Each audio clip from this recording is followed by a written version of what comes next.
Welcome back to GoMasai.tv. We are ready for first pitch, and there it is. Josh Nielsen fires in strike one of Game 2 between the Falcons and Houghton Highlanders. Nate Hall digs into the right side batter's box. Lines the ball down the line in right field, just foul. Falcons coming off a 16-1 victory in Game 1 of our doubleheader. We're underway in Game 2. Falcons with a 10-run second inning. Matthew Fenton joining Pat Bertholet on the broadcast. Pat, you were here for Game 1. What did you see from the Falcons throughout that first game of our doubleheader? Yeah, some great at-bats. They really swung the bat well, and Nathan Stein shut it down on the mound. A good pitch there, but yeah, just a great overall effort from the Falcons. They had that 10-run third inning, and you know, when you score 16 runs, it's really hard to lose a baseball game. It sure is, and somehow that was a pretty tidy 2 hours and 12 minutes on a 17-run opening game as they checked down to first base. No swing. Hall held up on that pitch in the first base side batter's box. Yeah, it's Nielsen. He's starting on the mound for the Falcons. He's had a couple really good sliders. I thought he had him on that 0-2 slider. Just missed. Misses away. Count goes full. 3 balls, 2 strikes. Nathan Stein struck out the side in the top of the first inning of Game 1. Nielsen here. Payoff pitch is outside to Ryan Friend, the catcher.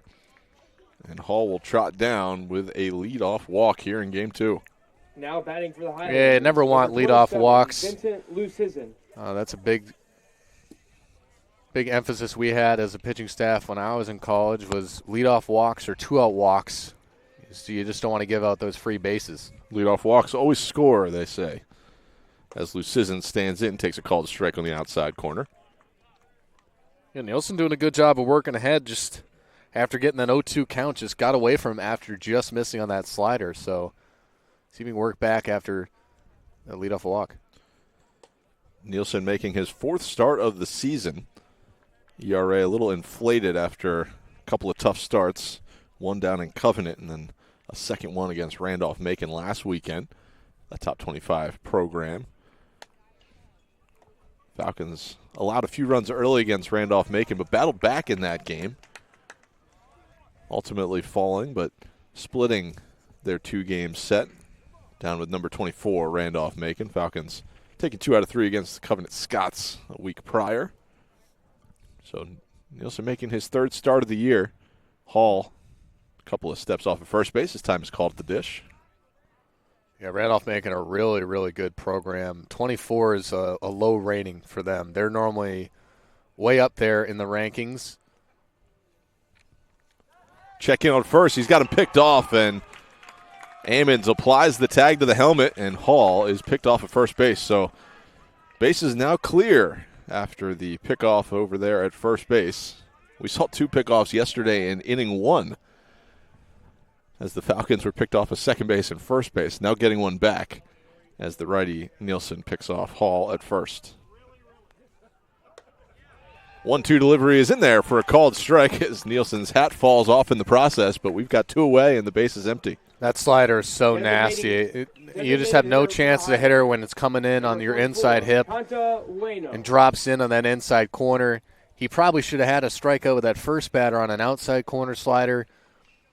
Just a great pitch, that fastball-slider combo so far working. Contabueno stands in, takes a called strike on the outer third. Seeing Ryan Friend behind the dish. Generally catching Game 2 last year after Eisenhower would catch Game 1 of doubleheaders. Friend started heating up with the bat a little bit late in the year. We'll see how he does at the dish this afternoon, but I remember seeing him hit a homer down at Johns Hopkins and having a couple of real nice at-bats and some nice swings late in the season. Always nice to have a solid backup catcher that can swing it a little bit offensively, and there is that off-speed delivery on the inside part of the plate for a called strike. Yeah, working quickly, too. It's infielder's best friend. You want to work fast. This one low and away. Count goes even. 2 balls, 2 strikes, 2 away. Top half of the first inning. Nielsen issued a leadoff walk, but promptly picked off Hall at first base. Got the strikeout looking, and now goes high and tight for the strikeout swinging. So for the Highlanders in the top of the first, no runs, no hits, no errors, no runners left on base. Falcons coming to bat here in the bottom of inning number 1.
Isaiah Peridot will lead things off in the bottom half of the first inning for the Falcons.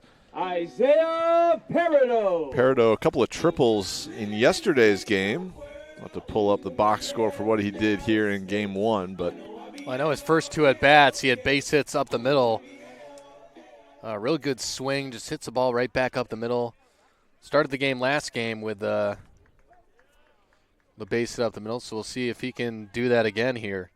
yeah, 2 for 2 in game 1 on the season, a .367 hitter. And Bertram pours in strike 1.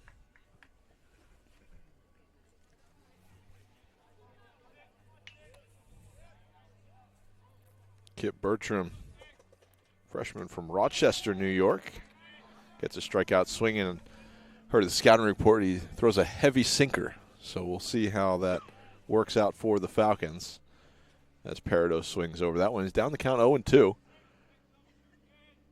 Bertram's delivery is fisted toward third and underneath the glove of Sutherland for a base hit. Peridot's going to go to second and think about, he just glides into second base Now up to with a bat for the leadoff Falcons, double. The left fielder, number 22.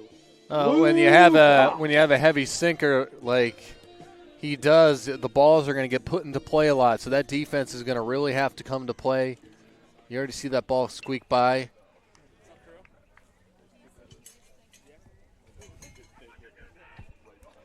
So Peridot's in with that leadoff double. Sneaks that one inside the bag at third. Tough play for Sutherland as that ball's kind of, I guess, cutting away from him toward the line, trying to backhand it. Peridot got a, almost said a pretty good piece of wood on it. Pretty good piece of composite metal. Peridot with a running jump. He's going to be standing at third base as Ott takes high and away for ball 1. I mean, just really did not take even a look at him in second base. I wonder if that was also in the scouting report, that he doesn't really look over at second. Just got an easy jump to third. So now a run-scoring opportunity for the Falcons as Ott takes downstairs. Ball 2. Falcons with 3 stolen bases in game 1.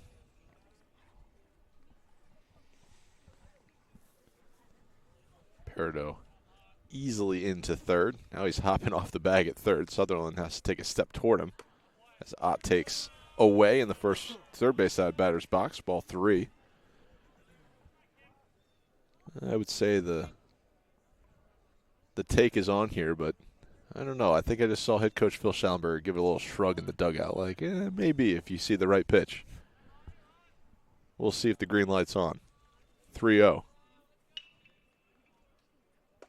And he takes one right down Broadway for a called strike. So maybe the take was on.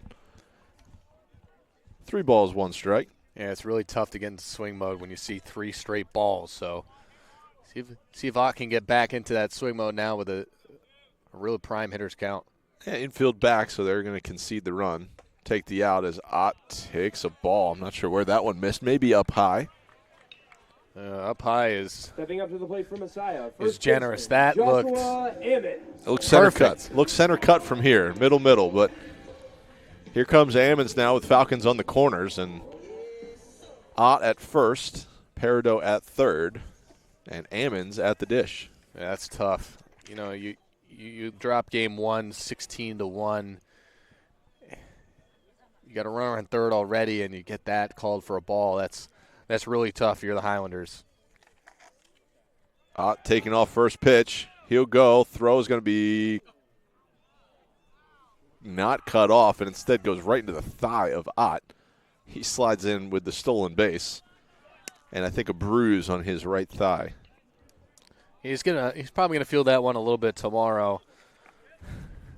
And that's a tough play. Really, you thought that the shortstop might be there, and you decided last minute to let it go through. That it just was a little miscommunication there. Ammons takes downstairs, ball 2. I think it was the right decision by Beaupre to see that ball go through, but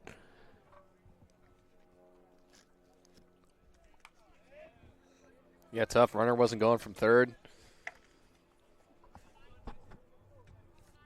here's the 2-0 hitters count here for Ammons, and he can swing it a little bit. Rips this one to left, and one hops the wall. 2 runs are going to score. Ammons hustling for a second. He'll stop right there. The Falcons are on the board in the bottom half of the first inning.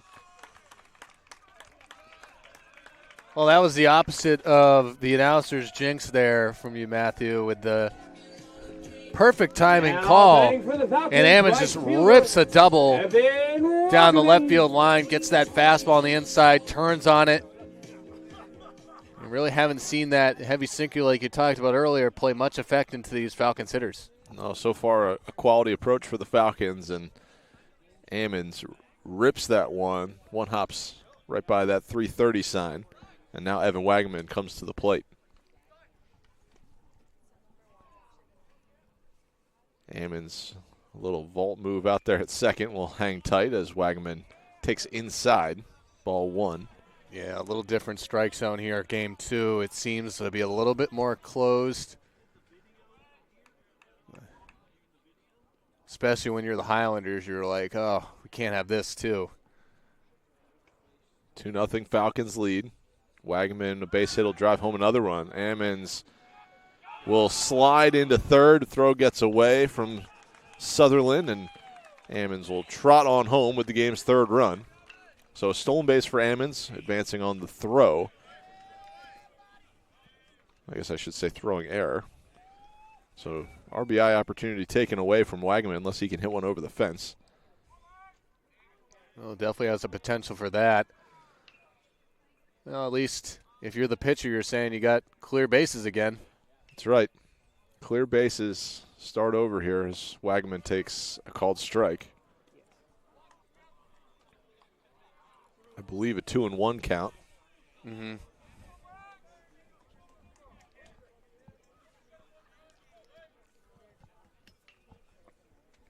Here's the offering. Wagaman swings through for strike 2. Yeah, a slider that looked more like a cutter on that pitch, and just not able to get the barrel on it. 2-2 the count. Bases empty. Wagaman takes downstairs. 3 balls and 2 strikes. You can see that ball sinking down. He must just be missing low and in. The sink's probably not helping him either. It's tough to tell where the catch is framing either. Payoff pitch. Wagaman swings through the offering for strike 3, and there's out number 1. And playing third base, number 1, Drew Hurst. Yeah, you can see some good stuff from Berthram. The freshman, he's young kid, big kid, 6'3". You can see a lot of potential out of this pitcher for the Highlanders. And tough you give up 3 runs early, but see some good stuff coming out of his arm. Drew Hurst, first pitch swinging, taps it to first base. Kenny will grab it, touch the base unassisted for the second out of the frame. Yeah, interesting. We haven't really seen him jam any of the right-handed hitters. He jams a left-handed hitter on that. Good pitch there, and work after a 3-0 lead. He's starting to maybe settle into this game. It seems that way. Here's Morales. Watches high and tight for ball 1. Get a little more spin on that slider, be a lot more effective. Just not getting that same spin coming off it. That's why it's almost looking like a cutter coming out of his hand. Morales watches this one on the inside corner.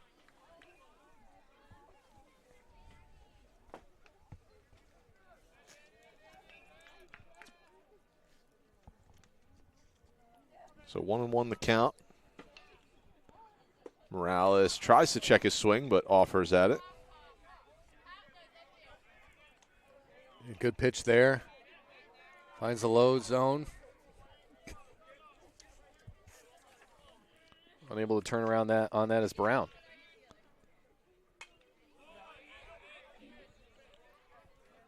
Morales fouls this one back.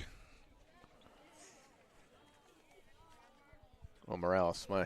Said Brown. 19 and 18, I think, are close enough numbers to mix them up. Bertram's going to put this one into the thigh, or I guess below the kneecap, so into the leg of Morales, and he'll second base and batting for the Falcons, number 7, trot on down to first base. Jarrett Gordon. Here comes Jarrett Gordon. Knocked a couple of homers yesterday. Wouldn't say he's known for his power here at Messiah, but you get a 2-homer day, you got to kind of change your mind on that. Morales nearly picked off of first base, diving and crawling back into the bag safely. Yeah, it's like that. You get caught napping a little bit coming off the bag. Haven't seen his pickoff move yet. Gordon will take that one in the outside corner, called strike. Especially with bigger body pitchers, you just don't expect them to have that quick pickoff move to first. So good mental note for the Falcons for the rest of this game to know he has that. Size already swiped 2 bags off of him. Gordon pulls the trigger, a little late on this one, fouls it off toward the parking lot.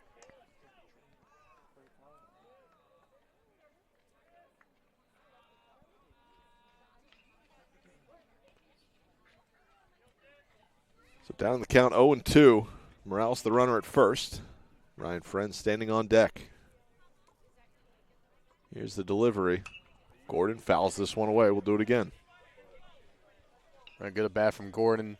Really seeing the ball well recently. Obviously, we talked about his 2-homer game. Just fighting off some tough 0-2 pitches here. Really making it difficult to get that third out.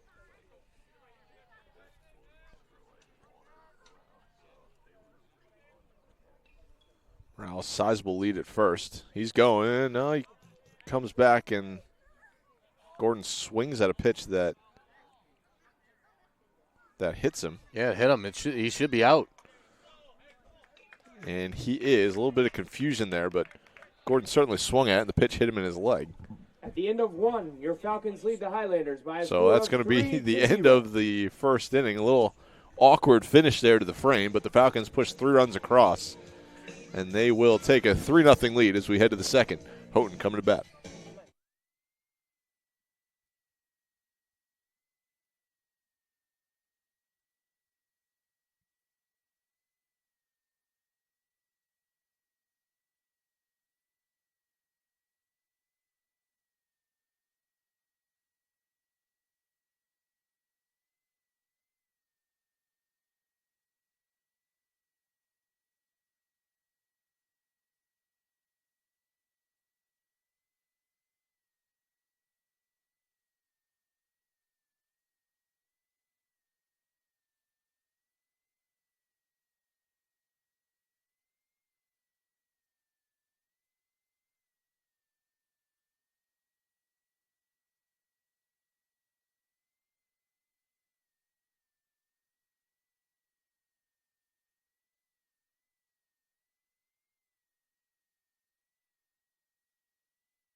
Slate coming to the plate to lead things off at the top of the second inning. Falcons putting a 3-spot up in the bottom of the first.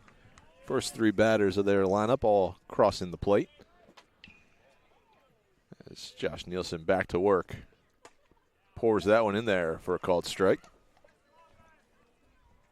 And Nielsen's been impressive, pounding the strike zone for the Falcons, and that's what we want to do, and especially with now a 3-0 lead. This one missing, count even 1-1. You can continue to work in the strike zone because you know your hitters are scoring.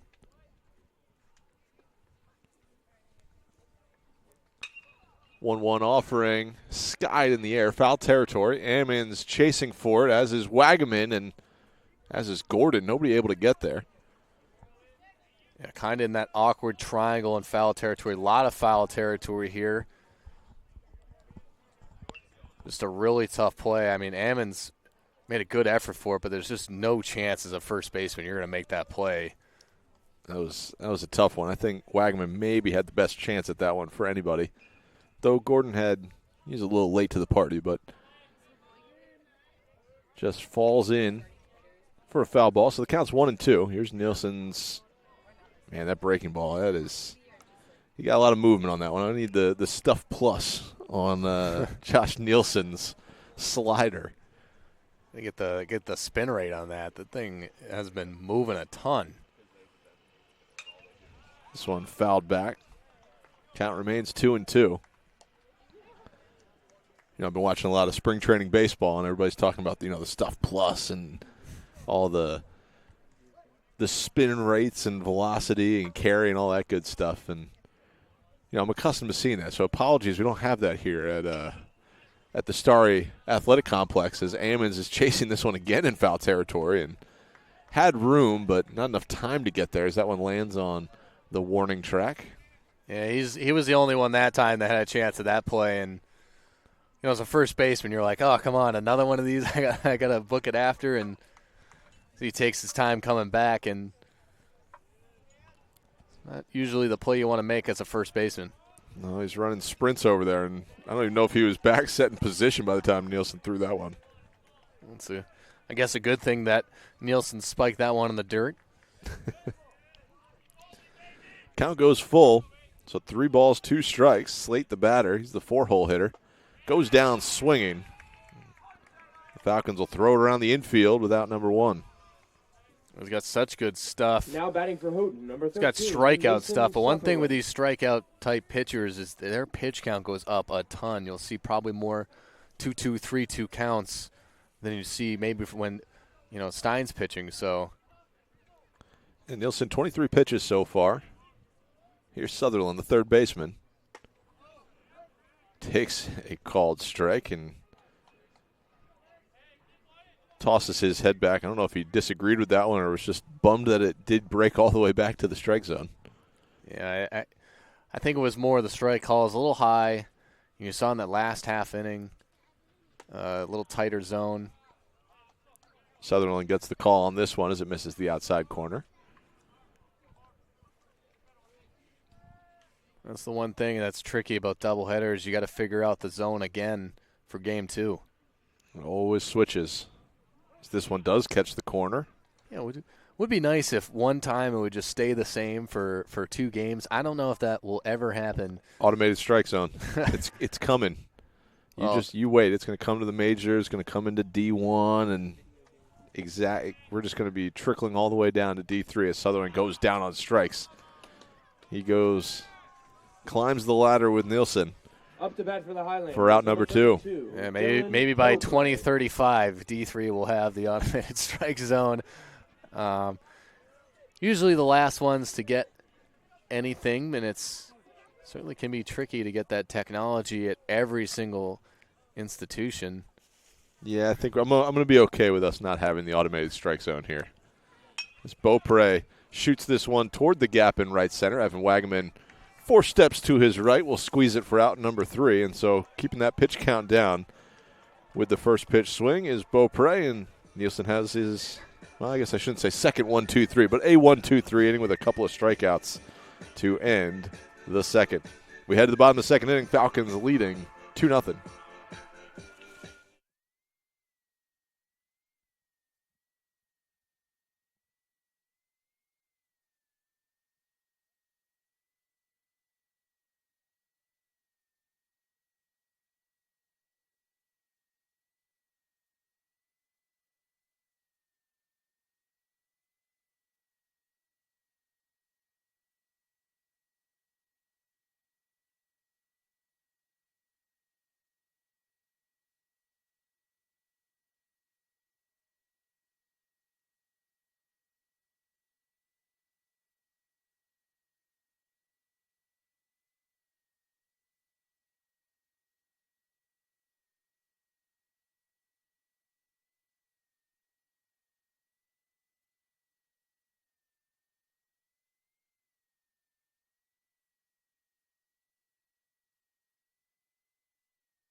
Ryan Friend will lead things off here in the bottom half of the second inning.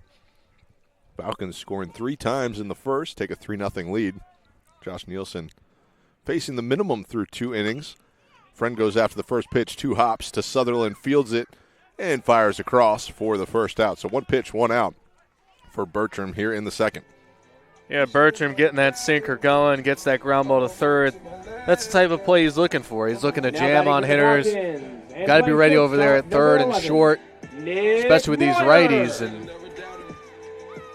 good start to the inning for the Highlanders, and you really saw Bertram settle in after those 3 runs were scored. Yeah, he did when the bases got cleared after that throwing error allowed Ammons to come in, kind of settle down and reset as Moyer takes a called strike.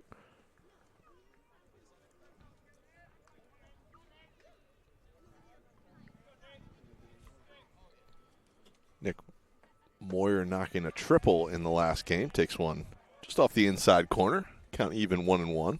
Yeah, it was in the 9-hole last game, moves up to the 8-hole this game, so you get that triple and you get to move up a spot in the batting order. I think he's actually still hitting in the 9-hole. As this one off the elbow guard, and I think they're going to say maybe off the knob of the bat. Playing center field and So batting, number 6. they're gonna chat this one over. I thought I heard it hit the knob of the bat. I don't know what you heard there, Pat, but it's really tough to tell because those elbow guards have kind of like a similar sound too, and it wasn't like a fastball or anything. I don't know how you're going to overturn that. I don't know if the home plate umpire made a signal to a hit by pitch, at least not to my eye. Well, either way, he's going to land on first base with a hit by pitch. Yeah, now top of the order up. It's not what you want to do. You usually don't want to hit the 9-hole to put the top of the order with runners on base. It's usually a bad recipe. Especially the way that Peridot has been swinging the bat the last couple of games. Try and pull his numbers from yesterday and today, but he is red hot for the Falcons. We said he was 2 for 2 in game 1 of our doubleheader today. Yesterday was 2 for 4. Down at Randolph-Macon was 3 for 6 down there. Currently riding a 7-game hitting streak after starting the year. 0 for 9. Got hit in the last 7 games. Goes after this one, yanks this one right to the scoreboard, bat flip and all. He's going to clear the scoreboard onto the tennis courts. Isaiah Peridot stays hot for the Falcons, and they take a 5-0 lead. Yeah, he is on fire right now, and that is a guy you do not want to pitch to right now. An absolute laser that just carries out onto the tennis court. You see a couple people playing pickleball out there get startled by that ball. That thing was hit so hard.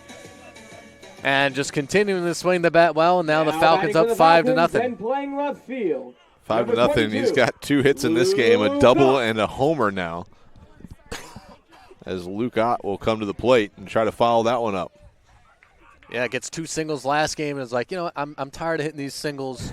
2 extra base hits to start off this game. Yeah, so he had 2 triples yesterday, 2 singles game 1, and now 2 more extra base hits in game 2. So he's hit for the cycle across the last 3 games. And one thing I remember, an MLB broadcast I was listening to, they said high sinkers don't come back. And was not wrong on that last at bat. Ott watches this one up high, 1-1 the count. Man, I can't get over how hard that ball was hit by Peridot. That was a no-doubter. You just were wondering where the ball was going to land. I thought maybe it was going to hit the scoreboard, but seemed to clear it with considerable ease. Ott goes after this one, fouls it off. Sure, everyone here is thankful that ball didn't hit the scoreboard. That could have caused some potential damage on that with how hard that was hit. Well, Pat, I have a story. I let up a home run off the scoreboard in a practice one time to assistant coach Joe Softly down there. So I like to think that it helped his career move along, as this one is tracked down in foul ground by Sutherland for out number 2. Well, you're just helping a teammate out. Stepping up to the plate for the Falcons and playing first base. It's nice to do that Number sometimes. 14, That's right. You were talking about high sinkers not coming back. Cement mixer sliders don't come back either, especially when you're throwing mid-60s. Here's Ammons coming to the plate for the Falcons. 5-0 lead for Messiah. Just 3 hits so far, but they've made the most of them. Ammons takes one high and tight. Down to the dirt.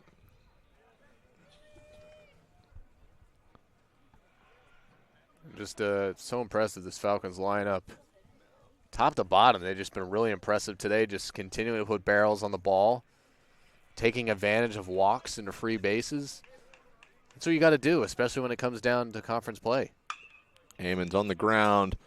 A couple of hops over to Sutherland. Throws across the first to retire this side.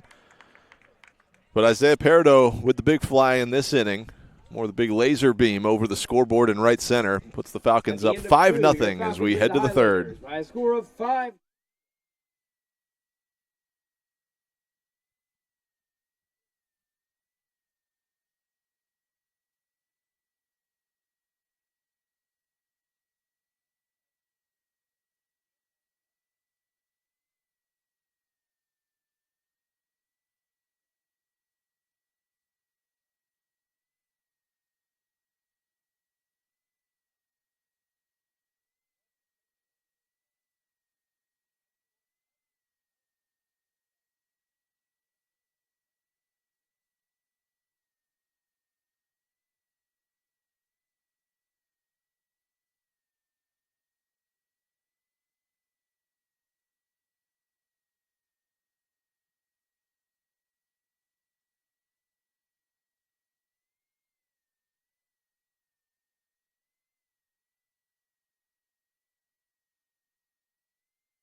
Tortorici will stand in against Josh Nielsen to begin the top half of the third inning.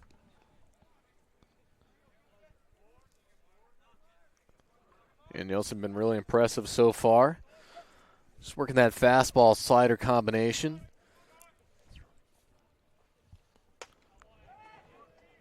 Nielsen misses up high, ball 1. Sometimes it's tough for starting pitchers, especially with that 2-pitch mix. Now, he could have other pitches. We just haven't seen it yet, but that slider's that good. Doesn't really matter. No, it does not, as Tortorici swings through that offering. 1-1 the count.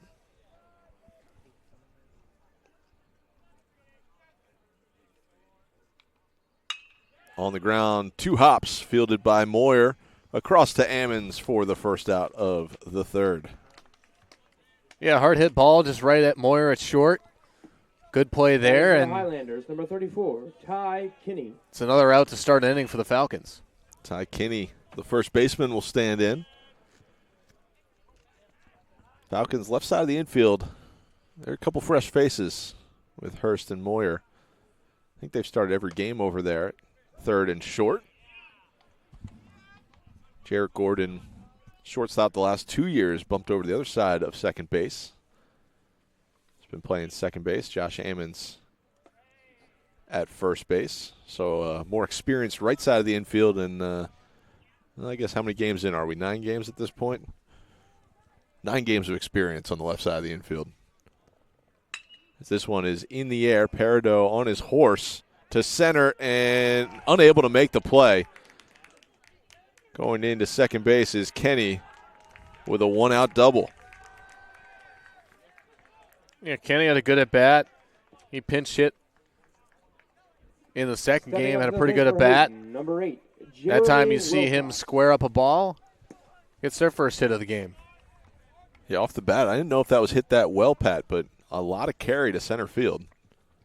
Yeah, we saw it a little bit with the home run in the last half of the inning. We weren't quite sure if that was going to get out right away. Could just be the angle we're at, but ball's carrying today. Sure is. Nielsen pours that one in for a called strike against Wilcox. Peridot made a couple of incredible catches yesterday. One of them diving toward the warning track over his shoulder against Washington College. Unable to flag that one down as this bunt is popped up. Ryan Friend hustling down the line. Can't get to it. Harmlessly falls in foul territory. Just a foul ball. A tough play for a catcher, getting out of the squat and trying to get over there, especially when it's popped up that far and low. They tried to do a little sneak bunt there. I don't mind the idea. You're trying to get something going. We're at the bottom of the order. Yeah, trying to flip it back up top. Kenny standing on second. Had that 1-out double. Nielsen, quick look, and delivers. This one shot into right field. Wagaman has it and misses his cutoff man, but Friend is right there. Wagaman, a Gold Glove winner last year for right field.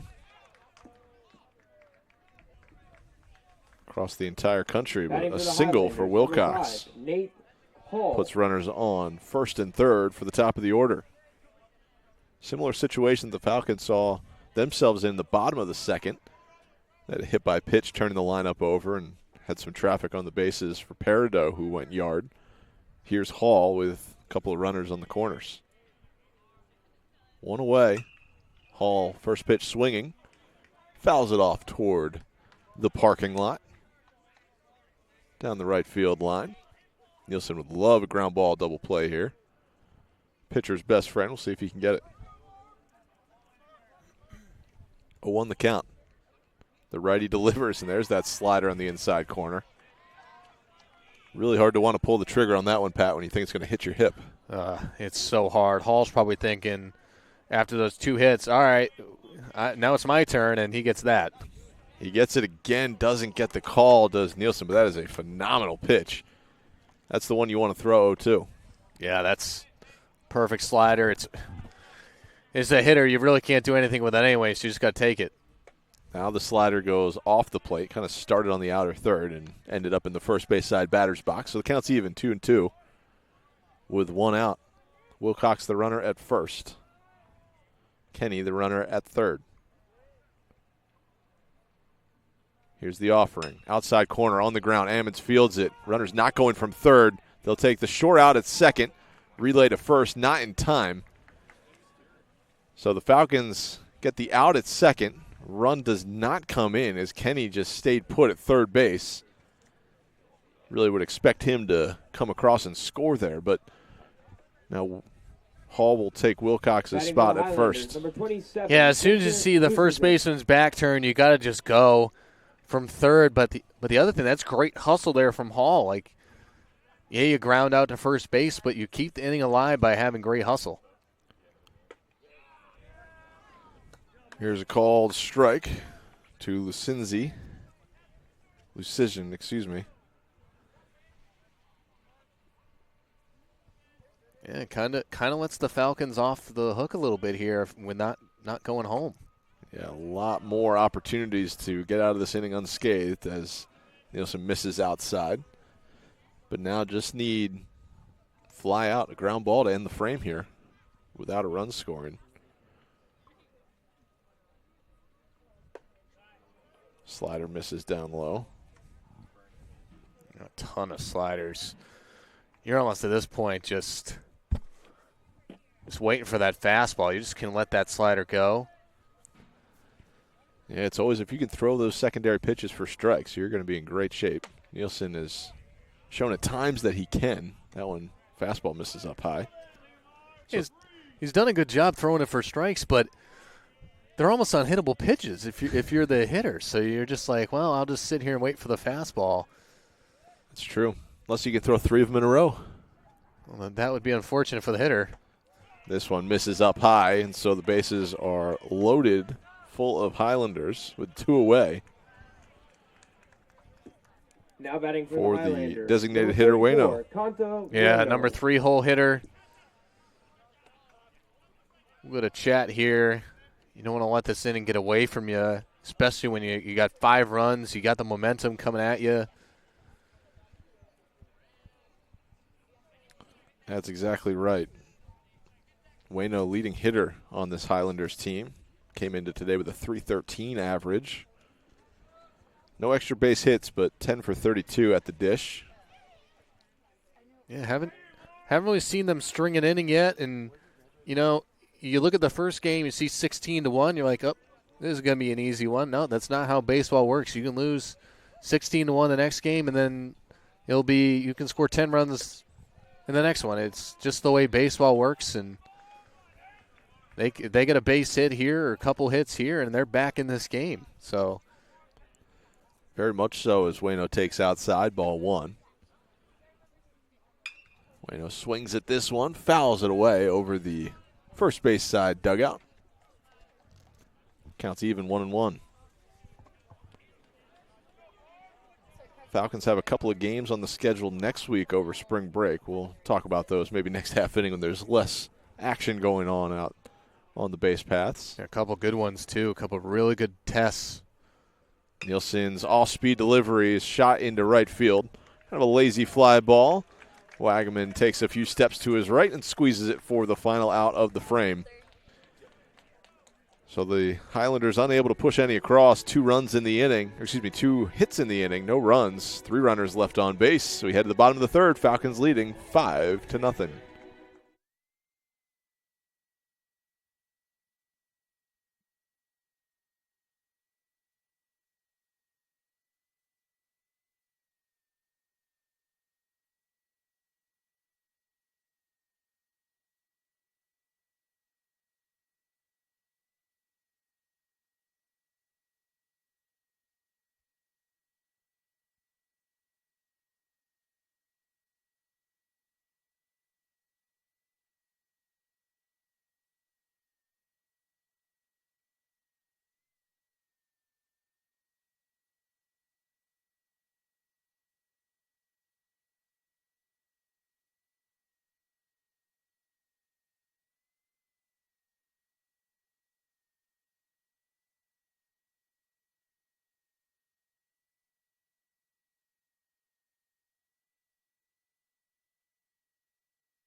Here's Evan Wagaman. Will come to the plate for the Falcons. I believe a strikeout victim his first time up. Yep, just swung through a fastball in his first at bat. This was a good at bat. I believe it went to full count. Believe so. Bertram, the righty, delivers. Wagaman takes a called strike. Especially with how Game 1 went for the Highlanders, the start didn't go as long. It's good to get some innings for Bertram. He's a freshman. He's still learning about college baseball. And Wagaman shoots this one foul down the right field line.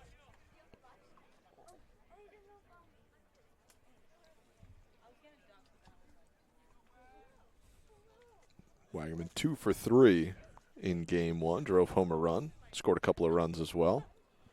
Down the count 0-2. Skies this one to left. See if it's got carry. Looks like it's going to be a couple of steps shy of the warning track, and Hall makes the catch for out number 1. yeah, just got too much underneath it. Thought it might have a chance. Maybe a couple hours ago when it was a little warmer, it might have had a chance. A little warmer, maybe a little more breeze than we're seeing right now. And the flag is just not moving at all, really. Oh, it's really not.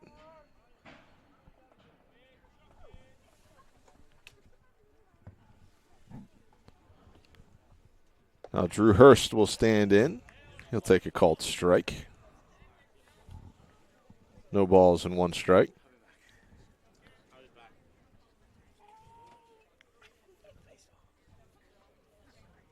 Here's Bertram's delivery. Right back through the box and up the middle for a base hit as Drew Hurst makes the turn at first base. And he's on first with a 1-out single. Yeah, that's the approach you want to have as a hitter. Just take that ball right back where it came from. And seen that a couple of times from these Falcon hitters, and they've done a great job of just taking what the pitcher's giving it to them and hitting that direction. And that's why they've scored 21 runs already today. Drew Hurst with his second hit of the day. Drove home 3 runs in Game 1. Had that big single down the first baseline to drive home a pair. And had a productive out late in the game. And I think he was picked off at first base if Kenny would have held on to that pickoff throw from Bertram. But ball came out of the glove, and Hurst will live to see another moment at first base. Yeah, he's got a good pickoff move. Got to be aware of that if you're at first. Hurst not going anywhere. Pitches high and tight to Morales. Morales was hit by a pitch his last time up.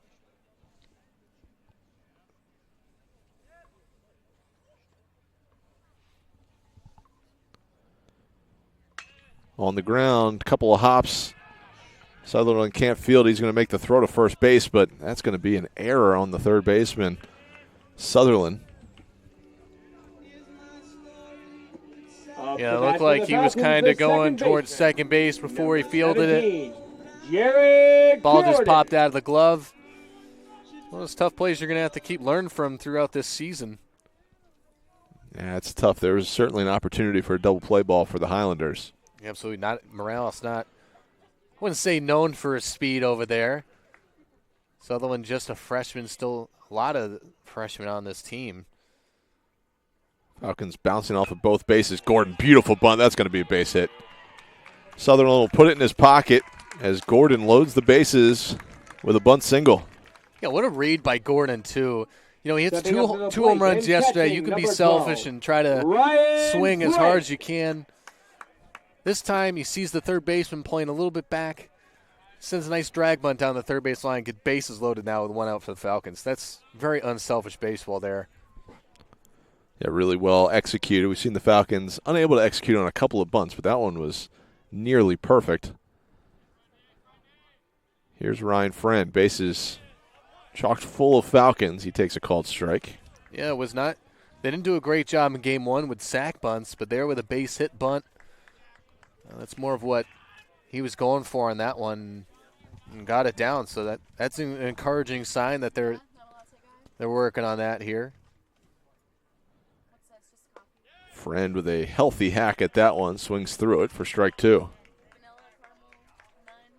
Looked like some sort of off speed. Just didn't look like the same pump that the other fastball had on it. I think Friend got way out in front, got a little happy there that ball was coming in, and then slowed down on him. All right, let's see if he shortens up here 0-2. Bertram's delivery is well outside, ball 1. Yeah, good waist pitch. You could see him going back fastball inside, especially with that sink. You just got to have trust that you can get in enough to jam the hitter and try to get a double play ball. See if he does that or goes off speed again. Falcons have put up crooked numbers in the first 2 innings. They'll try to add some more here as Friend watches that one down low. Base hit would do just that.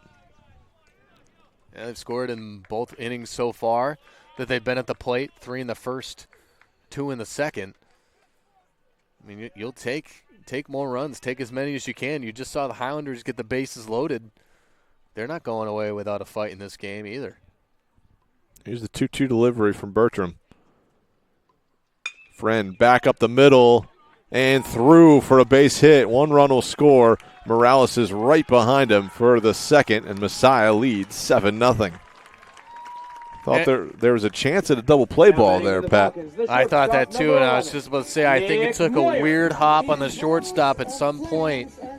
Maybe he was expecting to stay low or it bounced up or something like, or the opposite of that.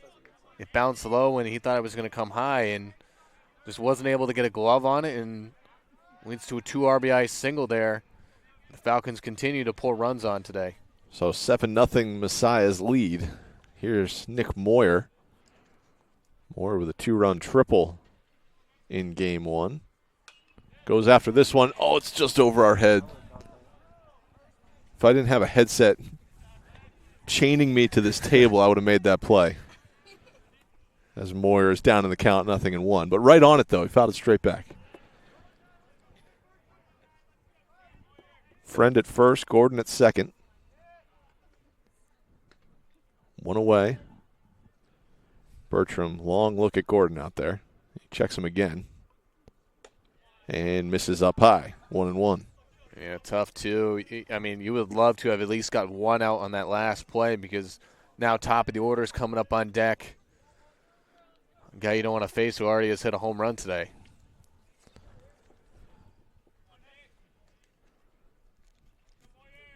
Now the 1-1. Another couple of looks out there at Gordon. This one drilled to left field. Nick Moyer got all of that one. A 3-run blast for the Falcons.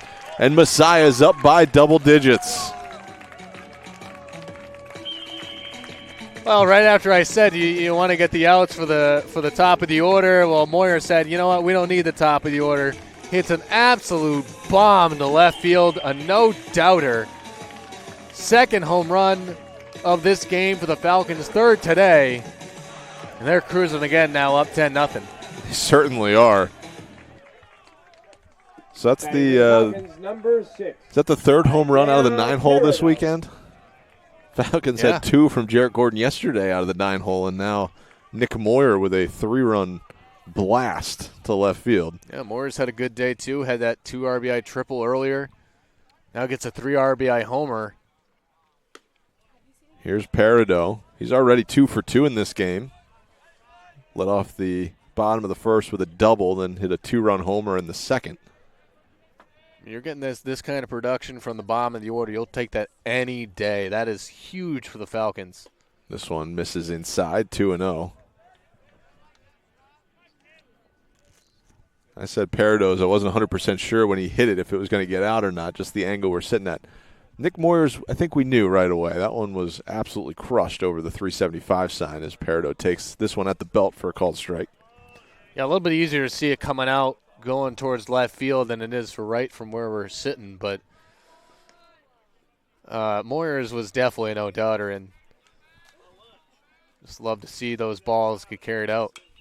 Peridot, a big swing at this one. He wanted that one, fouled it off. Count goes even, 2-2.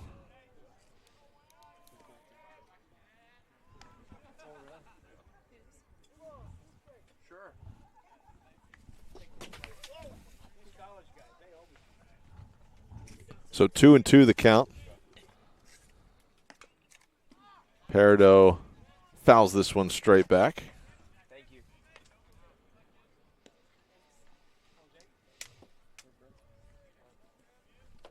You see some action. The Highlander bullpen to Brett Rosario.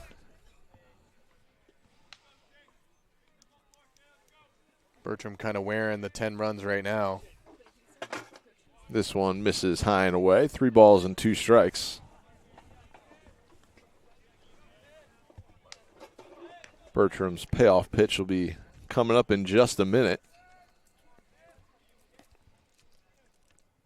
Peridot looking to stay hot. Here's the 3-2 offering. Swung on and skied to the left side of the infield. Lucision, out in short left field. Squeezes it for the out. Now batting for the Falcons, number 22, Luke Ott. So 2 away now. Luke Ott comes to the plate. So Falcons with 3 runs in the first, 2 in the second. Now 5 here in the third.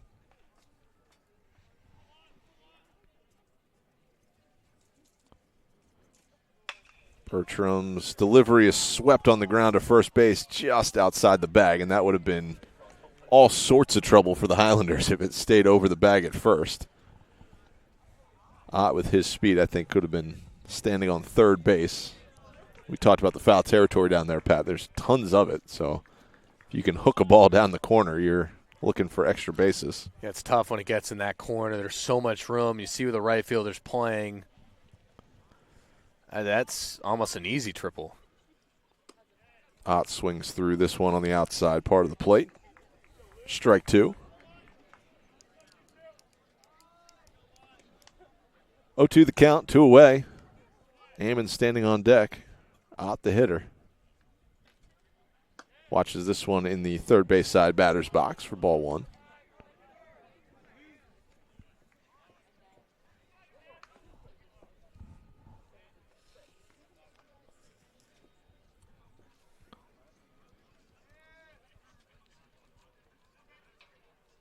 One-two is going to hit Ott. Tried to pick up his leg to get out of the way of that one, but caught him on that front leg.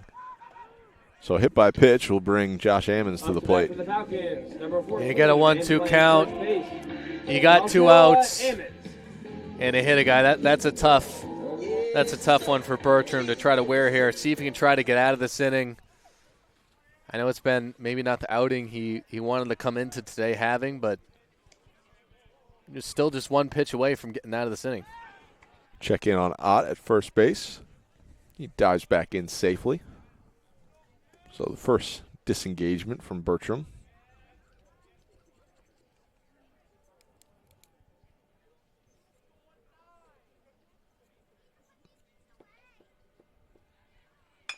Ammons, a couple of hops to short.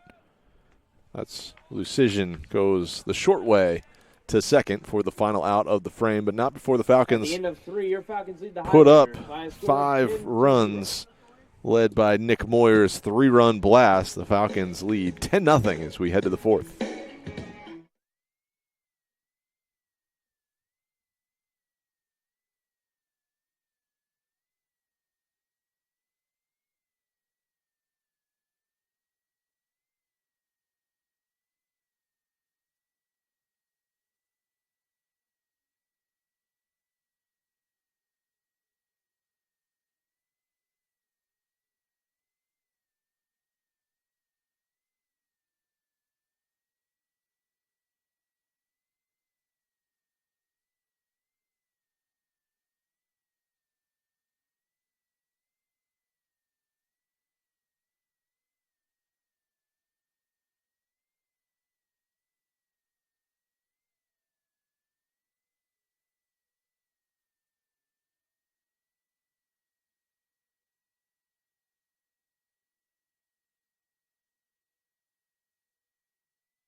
Slate will lead things off in the top half of the fourth inning. Falcons with a double-digit lead, 10-0, as we play in the fourth. Game 2 of a doubleheader between the Falcons and Highlanders.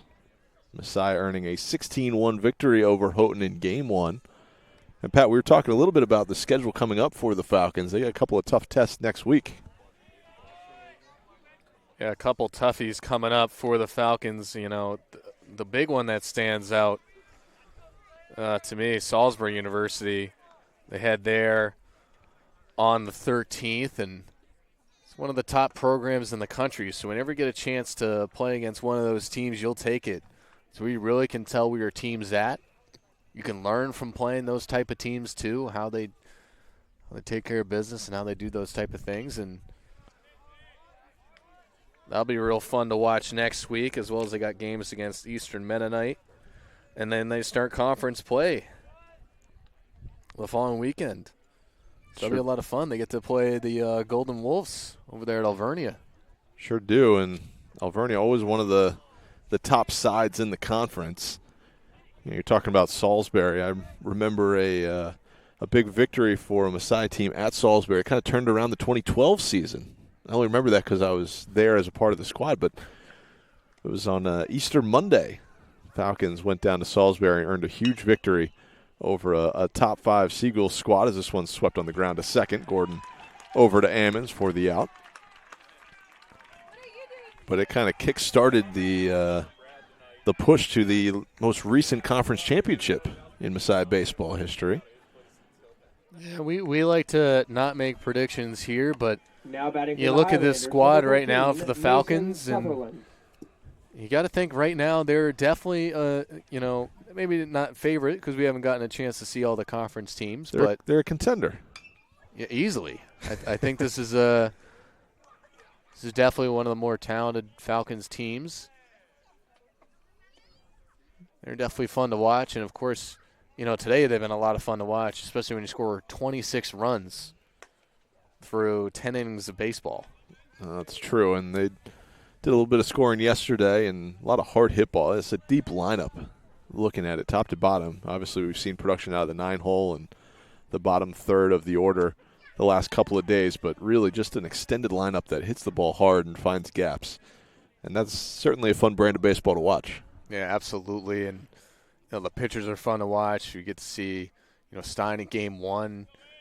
Now get to see Nielsen in this game. And the stuff that he possesses is just electric. If he's able to just hone in everything, he could be an absolute dominant pitcher at the top of the rotation here for the Falcons. Yeah, it's been fun to watch Jason Long as well coming in, making an impact right away for the Falcons. Been generally throwing that single game on Fridays the last couple of weeks. He started yesterday against Washington College, as that is a sword swinging through the zone there for the strikeout. Falcons quickly with 2 away here in the top of the fourth inning. Batting for Houghton, number 32. Yeah, one thing I've also been Beaupre. so impressed with the Falcons pitchers is how quickly they work to the plate. You hear it a lot from infielders when they can fall asleep almost in the field when the pitcher moves really slow. It keeps all the players engaged. That's what you want as a pitcher. This one shot to right field. Wagaman 2 steps to his right. Will grab it about shoulder height for the final out of the inning. So a quick frame, 3 up, 3 down.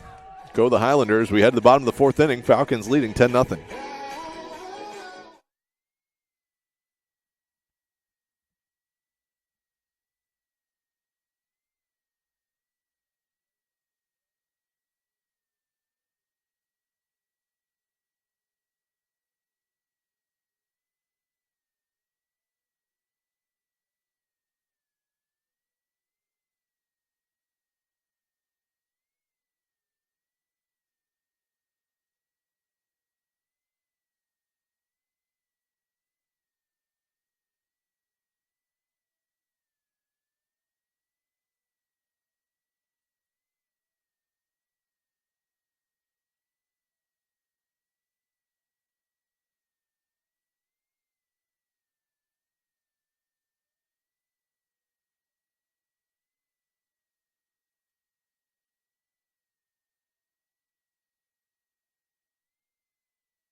Welcome in.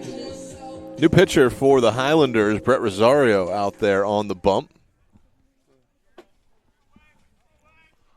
Evan Wagaman will stand in to lead things off in the bottom of the fourth inning. Falcons with that 10-0 lead. They've put crooked numbers up on the first 3 innings as Wagaman hits this one a line to center.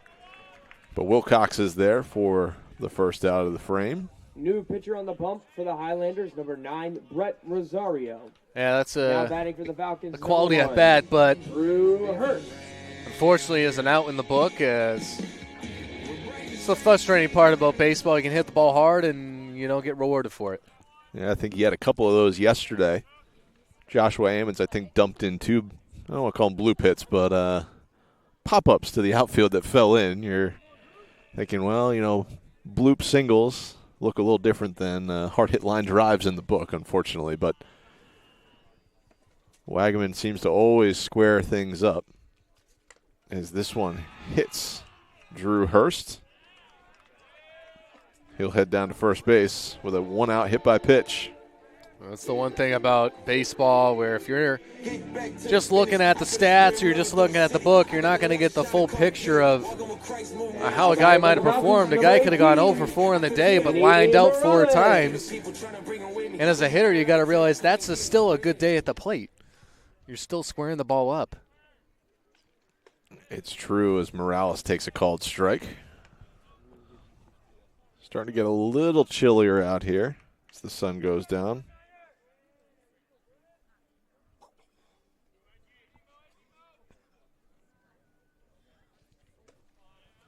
That one misses the zone for ball 1. Counts even, 1 ball, 1 strike.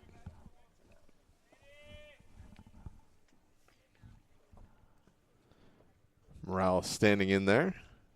Watches that one up above the letters for ball 2. 2-1 the count.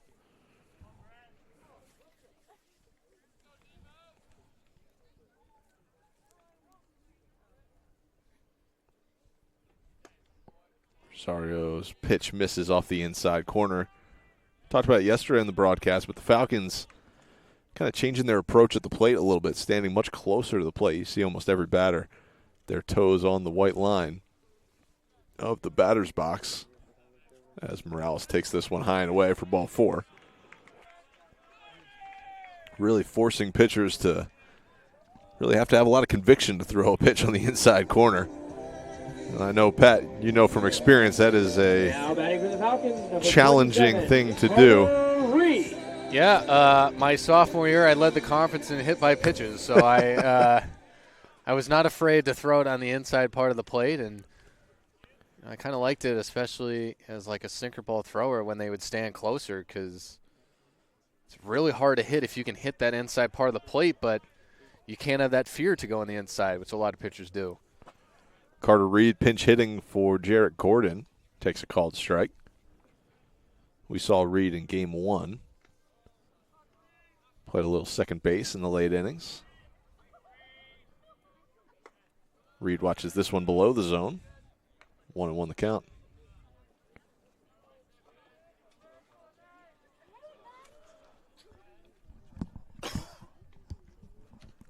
Reed walked and scored a run in his only plate appearance of game 1. Goes after this one. Couple of hops to third base. Sutherland will go to second. And they're going to get Morales at second. Real close play out there at second base, but goes in as a fielder's choice. Yeah, a little bit of inexperience there from Sutherland. He could easily have just tagged third and made a play over to first.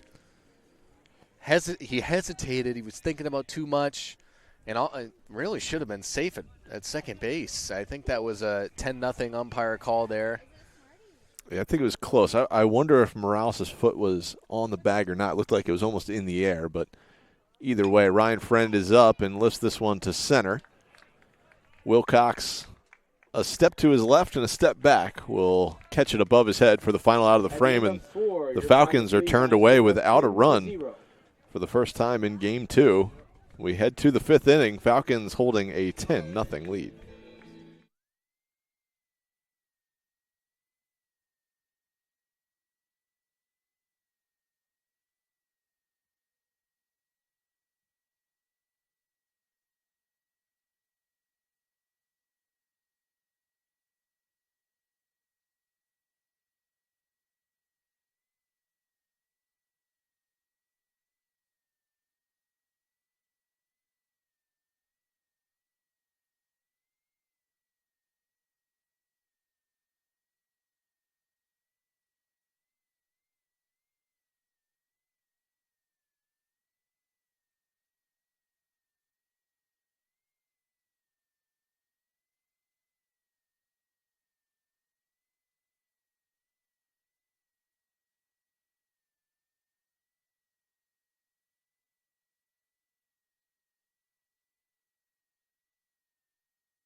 And batting for the Highlanders, number 38, Christian Tortorici. New pitcher for the Falcons, Julian Butler, will stand on the mound. 6'1" righty. Misses outside with his first offering. Yeah, the freshman. These are good times to show the coaches what you got. It's how you earn more time. We've seen it a bunch. Even if get a guy who hasn't pitched a lot, coaches see some good stuff, and then you get some more outings throughout the year.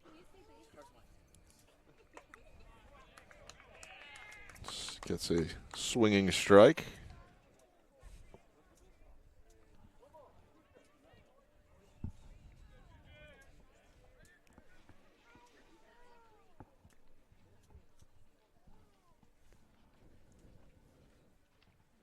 Butler's offering skips past friend behind the dish.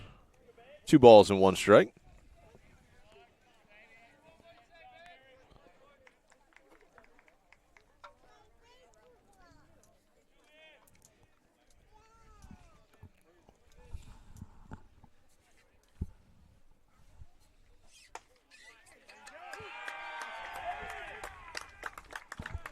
Butler gets the high strike call for strike 3.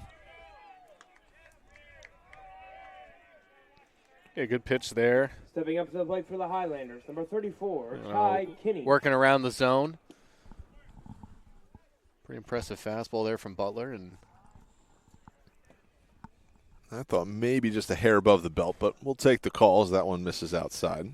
well, I think it's going to be similar to last game where you start to see that zone open up a little bit as the game goes on. And we're in the top half of the 5th. 7 scheduled in this one. Gets the called strike. Kenny tried to hold his swing up, but I think the Houghton bench a little disappointed with that one, as that one looked a little high from here. 1-1 the count. That one also at the belt for a called strike. 1-2. Yeah, Kenny with one of the lone hits for the Highlanders in this game overall today.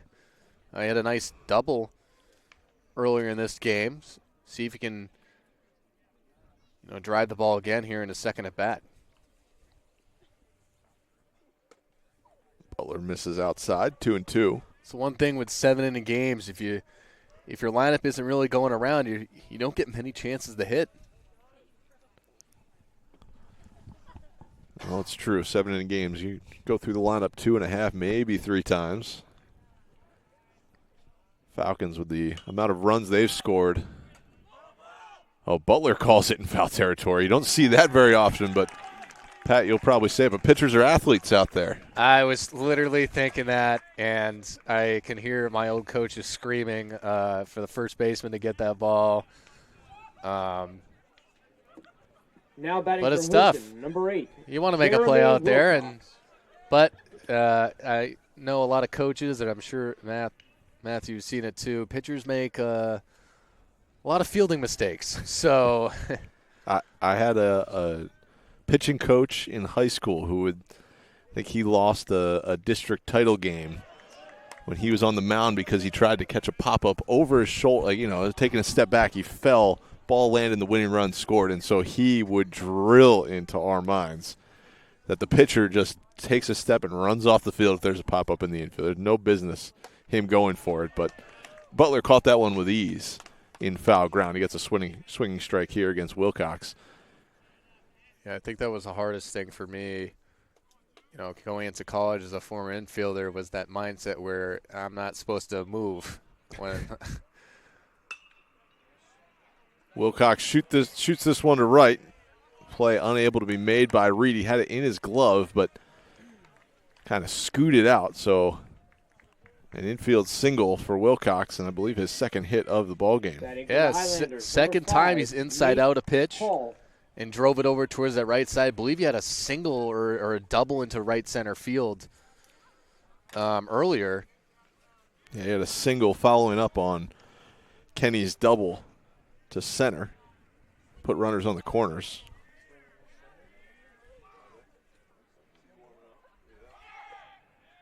Friends throw to second.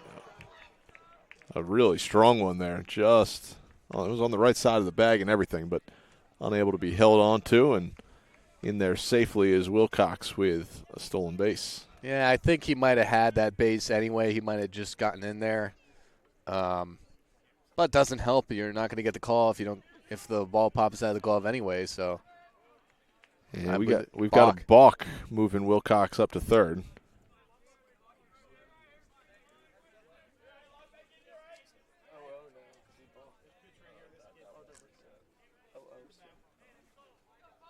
So I believe 1 ball and no strikes. Is that right, Pat?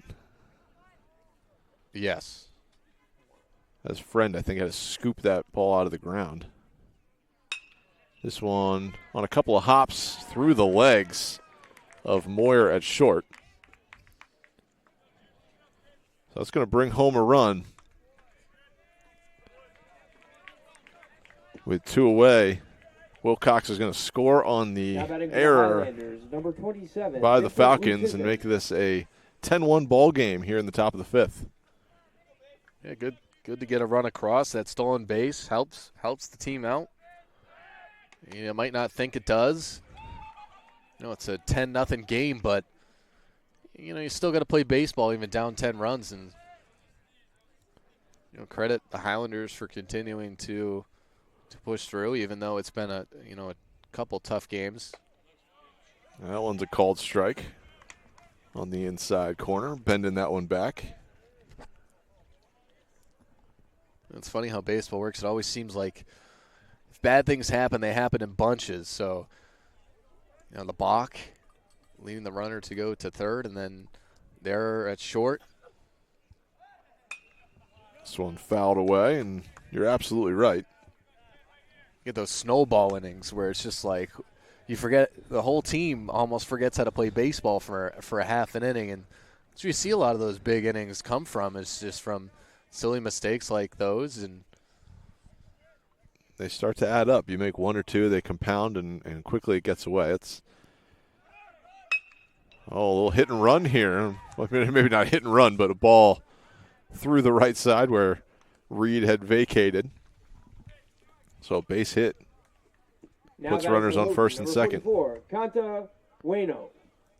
Yeah, first and second, 2-out little rally here for the Highlanders. Got the number 3 hitter up now, and see if they can get another hit. They're not going away quietly. Yeah, it looked like this inning was going to be over when Reed was diving to his left, just unable to hold on to that soft line drive.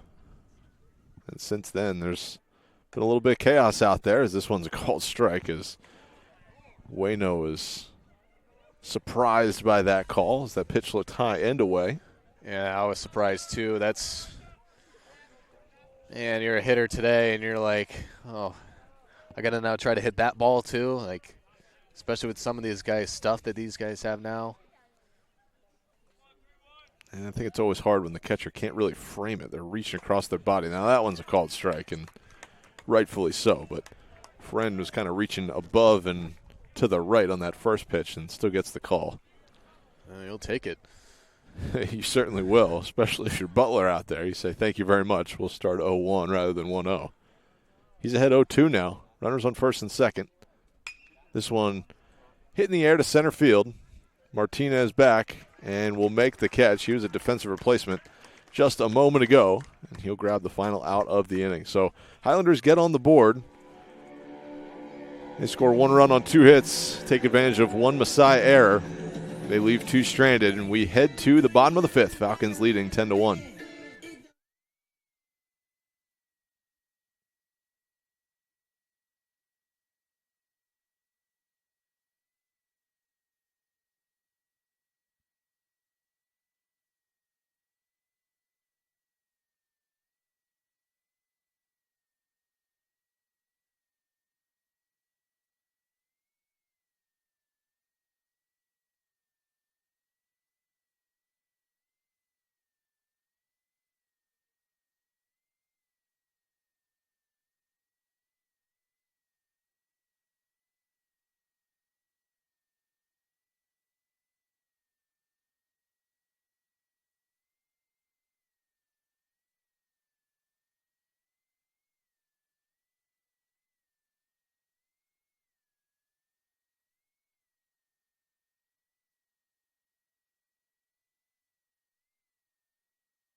Nick Moore will stand in for the Falcons, leading off the bottom of the 5th inning. Rosario still out there for the Highlanders.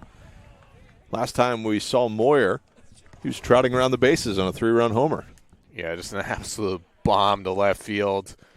You know, when you picture a no-doubter, that's one that you'll see every time. No question about that one.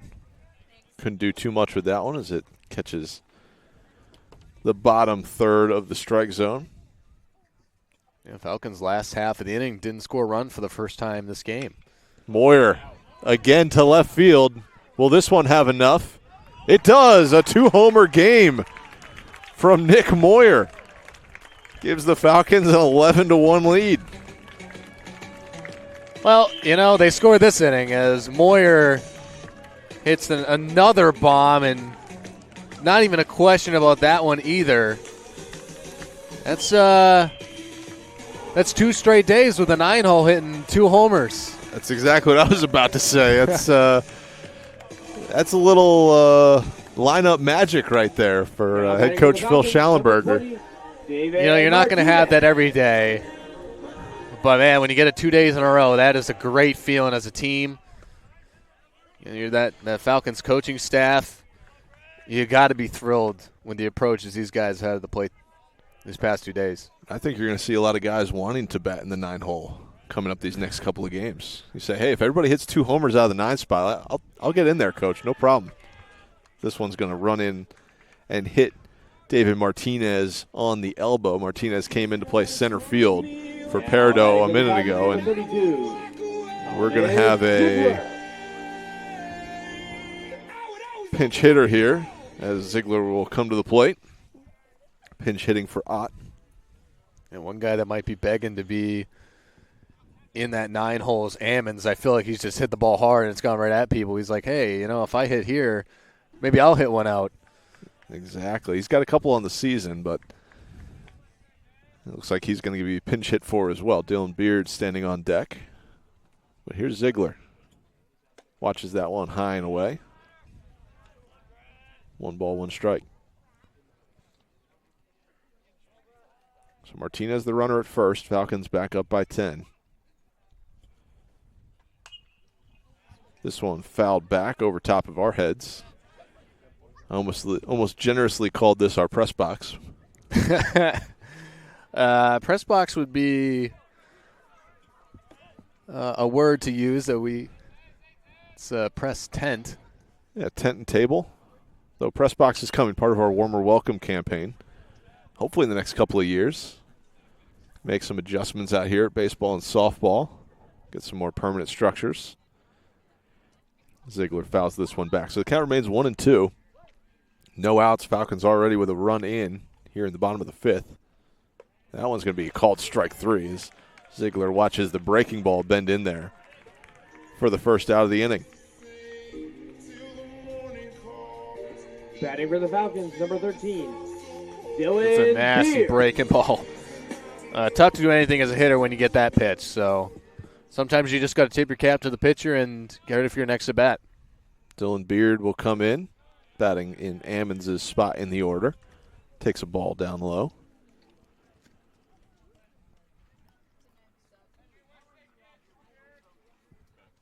Rosario comes set.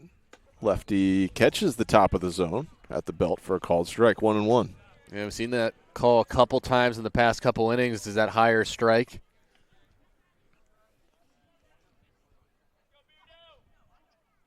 Beard watches that one high and away. Called a ball. 2 balls, 1 strike. Yeah, not going to get that one, though. That was just a little bit higher and a little bit further out. Just a bit outside. 3 balls, 1 strike. Tortorici sliding to a knee to catch that one in the first base side batter's box. Yeah, Tortorici catching both games for the Highlanders. I heard rumor of maybe an injury to one of the catchers on the squad, and as a result, Tortorici's pulling double duty today. 14, Tyler Parks. Well, that happens sometimes, and unfortunate for that to happen, especially early in the season, because I know those catchers at the end of the season, their bodies are just worn out. It's true as Parks takes a called strike on the outside corner. Parks was in for Evan Wagaman out in right field last inning. Watches this one down low. Count goes even. 1 ball, 1 strike. Runners on first and second. Martinez by a hit by pitch. Beard by a walk. Rosario comes set up at the letters. Lefty, couple of looks at Martinez now. Delivers well outside. 2 balls, 1 strike. Rosario really losing the zone a little bit here. It's pretty effective throwing strikes to just the last couple batters. It's just gone a little wild and away from him. Parks shoots this one in the air down the left field line in foul ground. Hustling toward it is Hall. Had room to make the play, but not enough time as that one lands harmlessly in the turf. Counts goes even. 2 balls, 2 strikes. It's tough when it's opposite-handed hitter of where you're playing in left field to make that play, especially with the ball cutting away from you. Good effort, though. Almost had it. 2-2 the count. Rosario delivers this one right back to him. Throws to second for 1. They'll get the out at second, put runners on the corners. Looked like Lucian almost missed the bag with his foot, but did record the out. So 1-6 goes the fielder's choice. Yeah, as soon as, we were talking about pitcher fielding disasters, that looked like it was close to one. That throw to second base, for some reason, just gives pitchers so much trouble. Even though, if you watch pitchers practice, really there's only so much you can do. So you do that so often, and yet still it's a play that gets constantly messed up all the time. Here's Dathan Gillis. Takes a ball. Pinch hitting for the Falcons. Takes a called strike now, so 1-1. I don't think Gillis was a huge fan of that strike call, but got to understand the situation, where the game's at, what the score is, and got to be ready to swing the bat. He swings the bat there. Fans through the off-speed delivery. 1-2 the count, 2 away. Falcons cover the corners. They lead 11-1. Gillis looking for a base knock. Drive home Martinez from third, and he's going to swing through this one for strike 3. Falcons do strike for a run. 1 run on 1 hit. It was a big fly for Nick Moyer. We head to the 6th. Falcons leading by 10, 11-1.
Batting for the Highlanders. All number sorts 11, of defensive Ian changes for the Falcons.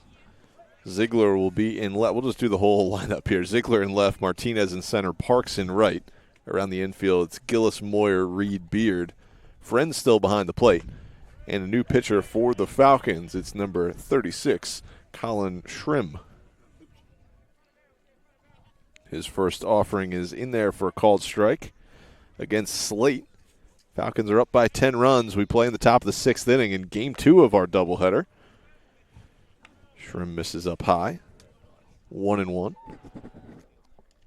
Yeah, Schrim, a sophomore, but a transfer, so his first year in a Falcons uniform. Seems like got a good zip on his fastball. This is just down low. 2 balls, 1 strike.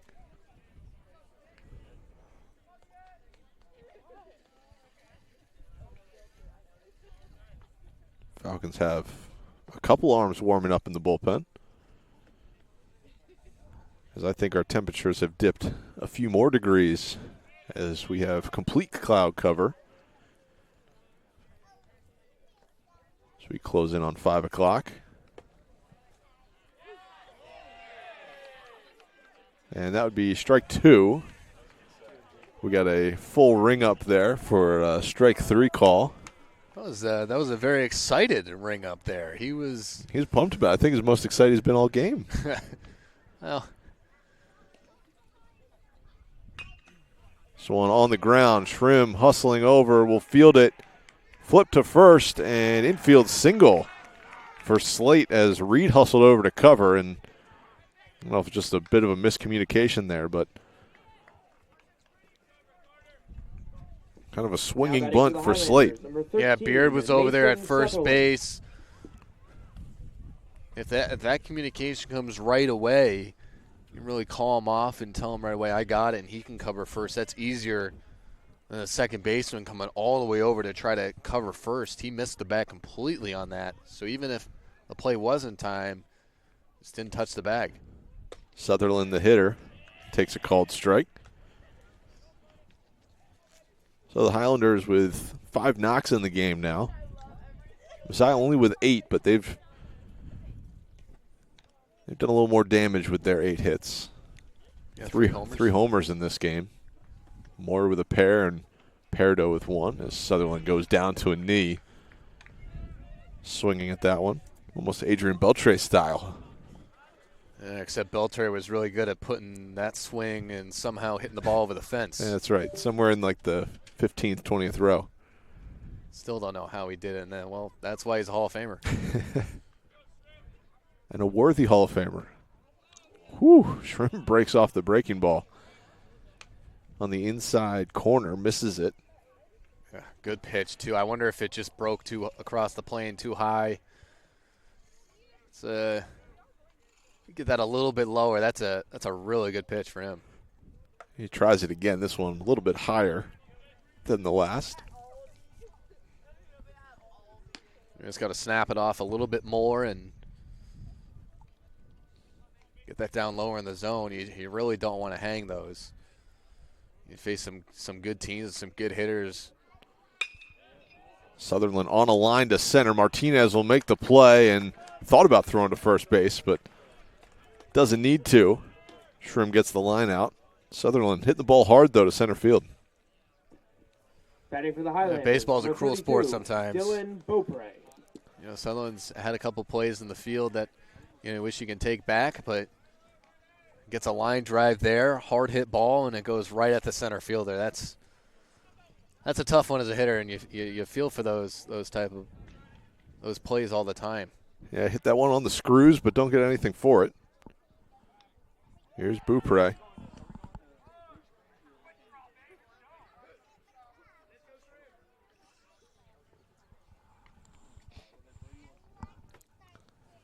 One away. Beaupre stands in, swings and misses at a pitch in the first base side batter's box. Strike 1. Oh, that's credit to how much movement he has in that fastball where he's even thinking about swinging at that pitch. It's got to be enticing to start and see that thing start to tail off at the end.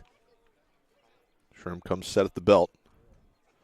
Delivers down low. Friend scoops that one cleanly.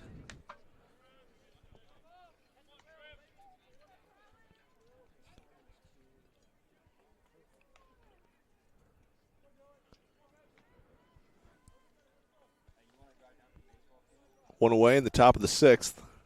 Slate the runner at first. This one again on a line. This one Martinez is going to have to go back on. Will make the catch. So 2 lineouts to center field. Always funny. Slate hit a trickler, probably a 45-foot single, and then 2 guys hit him right on the screws to center field, probably 200 feet, 250 feet out there. Both of them easy outs for Martinez. Yeah, they're probably wondering, what do we got to do to get a hit? And I guess you can talk to whoever at first, just hit it 2 feet, and it'll be a hit. That's right. They hit it too far. Exactly. There's Tortorici swinging through for strike 1. I got to credit the Highlanders, too. We mentioned a couple times, they're not packing in, and they're still taking their hacks. These at-bats still count. They're still trying to get better throughout the season, and that'll definitely pay off as the year goes on.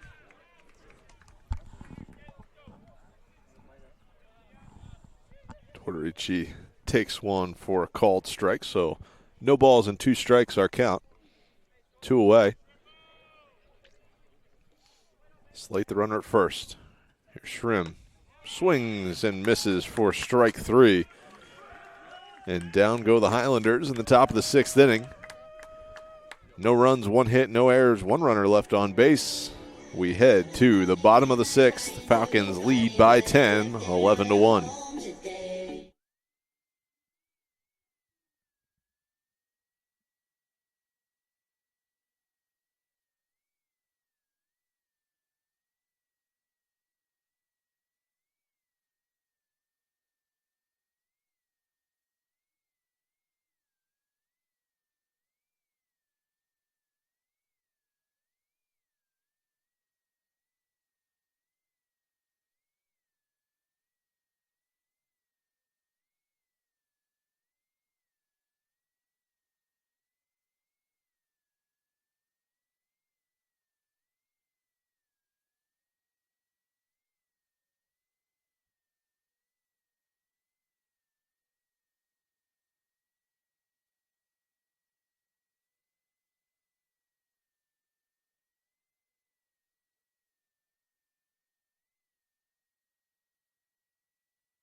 Back here in the bottom of the 6th inning.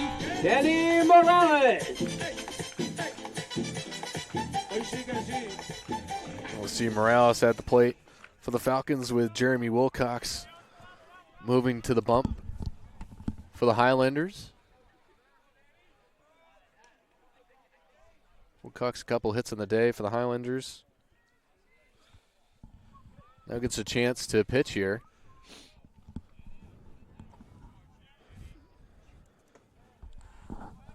Ball on the inside to start the at-bat. Some nice run on that fastball.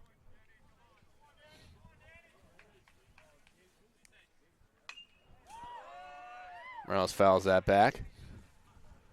off the netting.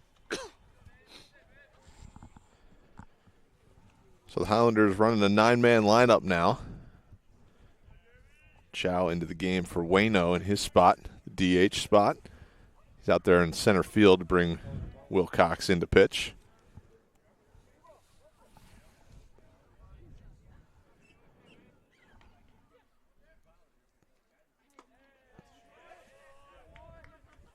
Morales takes a called strike on the inside corner. Counts even 2-2. A lot of movement on these pitches. Gotta assume maybe he's their normal closer and they're just putting him in. That is a tough call right there, as there's no way that tag was made. You could see it from here. He missed him probably by 4 feet. Oh, they're going to discuss it. I don't know how much it's a classic where you go over there and you go, yeah, I'll be honest, I missed that one. They're tough. They're not in your home plate umpire is not in a position to be able to change the call, as that's just a missed call right there. But Carter Reed. Well, I saw the home plate go over there, and the first thing he did was shake his head, and that's when you usually know is I didn't see that. Sorry, that's on you. We'll just talk for another second. What do you got for dinner plans? You could see it's not his fault. He's just not in a position to be able to see the tag or the missed tag there, especially from where it came. So he's in line with the runner going to first base. You can't really see the space in between, but even with a little bit of an angle, you could have seen it. But nonetheless, one away, bottom of the 6th inning. If you're a Highlander, though, you'll take that break. There haven't been many today that have really gone their way. It's good to get something going. Reed yanks this one on a line, caught right around his ear. Sutherland squeezes it for the first out. Second out, excuse me. Up to the plate. They don't call it the hot corner for nothing. You're gonna I played a little third base in high school, and some of the balls that get hit at you better pay attention. Ryan Friend coming to the plate. Friend watches this one up high, ball 1.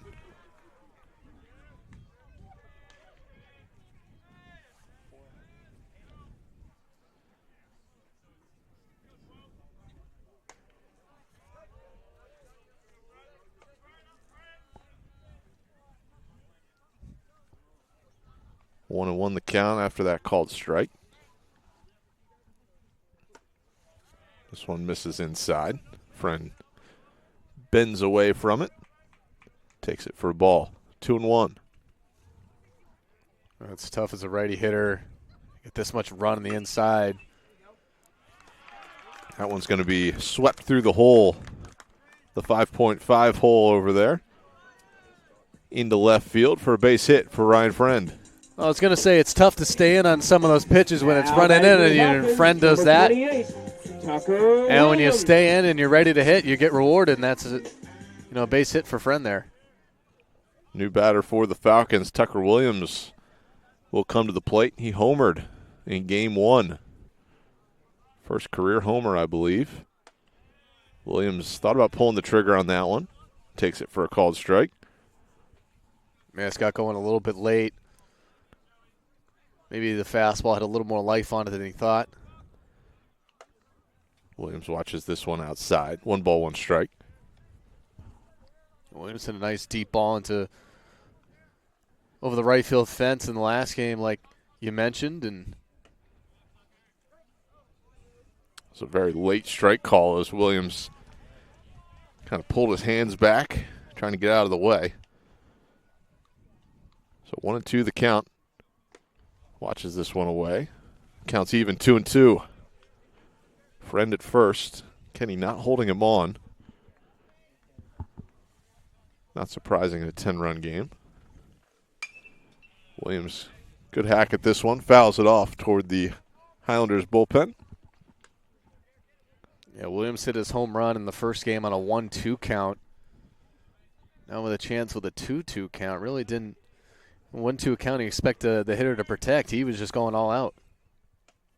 2-2 pitch.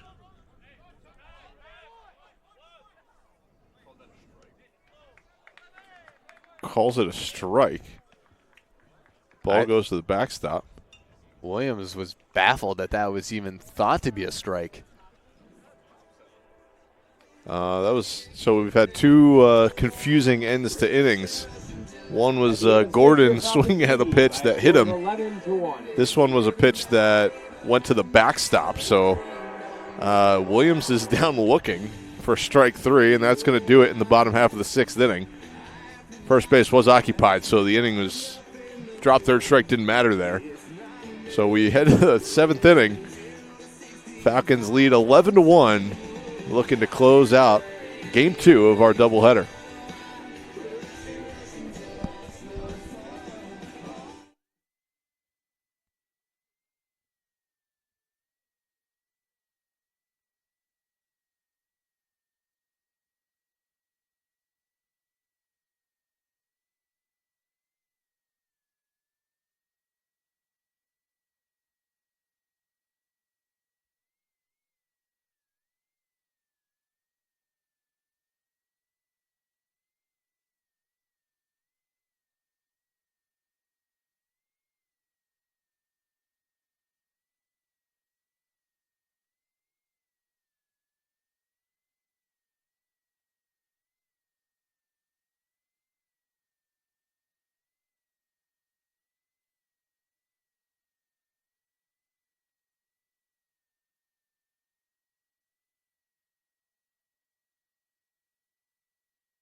Batting for the Highlanders, number 34, Ty Kinney.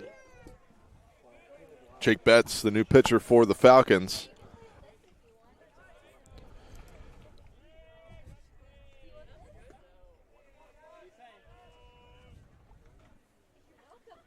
Kenny takes that one down low for ball 1 to begin the top half of the 7th inning.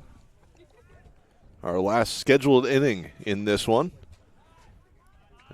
barring a 10-run frame for the Highlanders, it will be our last inning of the day. Betts puts that one in there for a called strike. So pretty dominant in these two games, Pat. 11-1 in this one. Game 1, 16-1. Always nice when you're able to score so many runs. You score, 34 runs in 2 days. It's a great offensive showing. Yeah, a couple of 7-inning games, too. So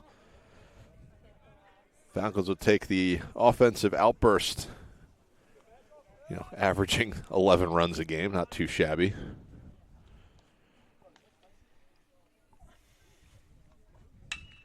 This one's going to be on a line to right.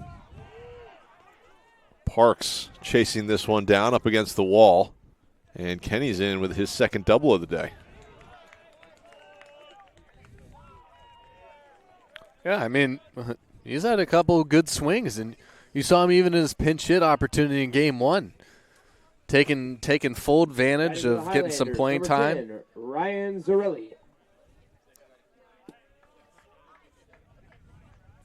It looks like we have a pinch hitter here in for Wilcox. So really takes this one up high for ball 1. Falcons do have a couple arms still warming up in the bullpen out there just in case things get a little dicey here in the 7th.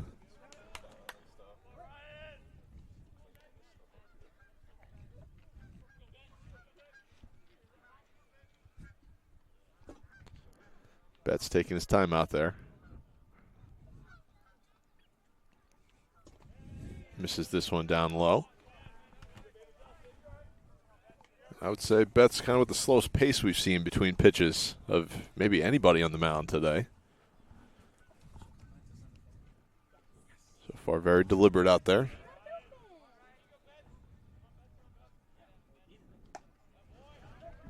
Pours that one in for a called strike, 2-1.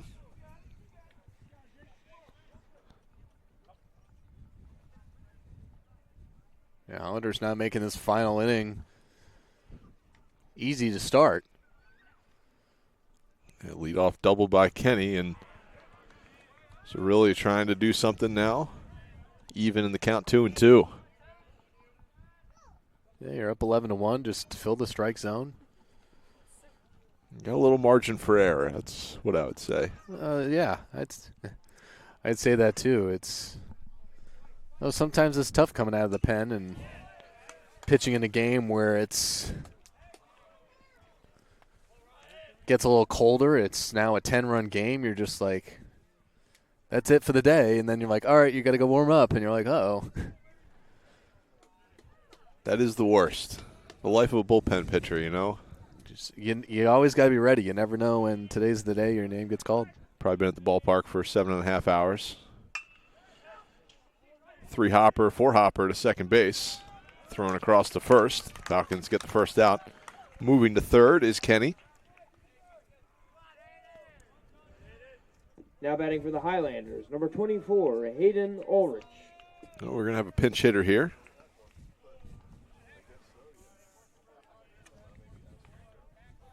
Ulrich is going to stand in.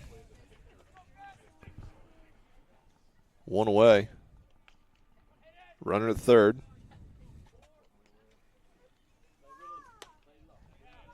That's going to be a called strike, and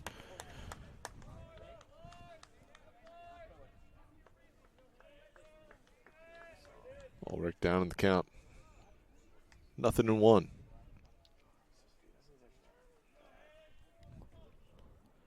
Betts comes set. Righty delivers. Down low front with a nice block. Keeps that one in front. Keeps the runner at third. Counts even 1-1.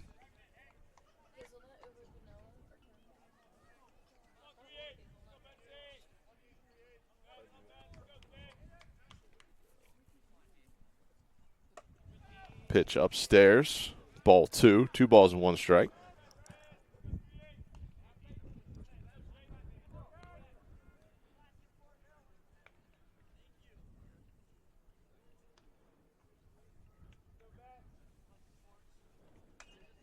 Fouled straight back to the screen. Count goes even. 2 balls, 2 strikes. Good job to continually work in the zone. Run, of course, the third doesn't matter. I know you don't want to be giving up runs. Obviously, you want to keep that ERA low or not allow any runs, but the run really does not matter. In the air, foul territory. Dylan Beard will make the play at first base. Gets a big round of applause from his teammates. We haven't seen Dylan Beard play too much first base, playing with the big mitt. I thought he overran it at first. He sprinted so fast. It was tough to get his body to stop there, and thought at first he might have overran it and it was about to drop, but good job of adjusting there by Beard.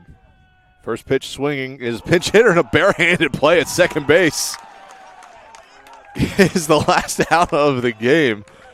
And the Falcons will take care of business here in game 2, stranding that runner at third base. And like you said, Pat, the extra run does not matter too much out there, but certainly nice to leave him stranded as the Falcons will come away with the 11-1 victory and complete a 2-game sweep of the Highlanders in, I would say, pretty convincing fashion. 16-1 in game 1, 11-1 in game 2. The Falcons are rolling right now. They are winners of 3 straight games now. They moved their record to 8-3 on the season. And Pat, you said it, a couple of games coming up over spring break. Falcons are on the road on Tuesday against Eastern Mennonite. Then they take on the Salisbury Seagulls down in Salisbury, Maryland on Wednesday. Then it's time for conference play. Falcons start the Matt Commonwealth slate against Alvernia. They play in Reading on Friday, doubleheader at home next Saturday beginning at noon. Pat, any final thoughts from a doubleheader sweep for the Falcons? That's the type of baseball you want to play going into conference play. Get your hitters going. Your pitchers looked really good. This is where you want to be right now when you're going into conference play. You got a couple tough non-conference matchups over the week. But this team looks ready to go here for conference play coming up next Saturday on what will be a really thrilling one against the Golden Wolves. Certainly will. Messiah, as we said, moving their record up to 8-3 on the season. Houghton falls to 2-10 on the year. So from all of us here at GoMessiah.tv, thank you for joining us for another edition of Messiah Baseball. We'll be back here on the airwaves next Saturday at noon against the Alvernia Golden Wolves for a doubleheader to wrap up a 3-game series with Alvernia to begin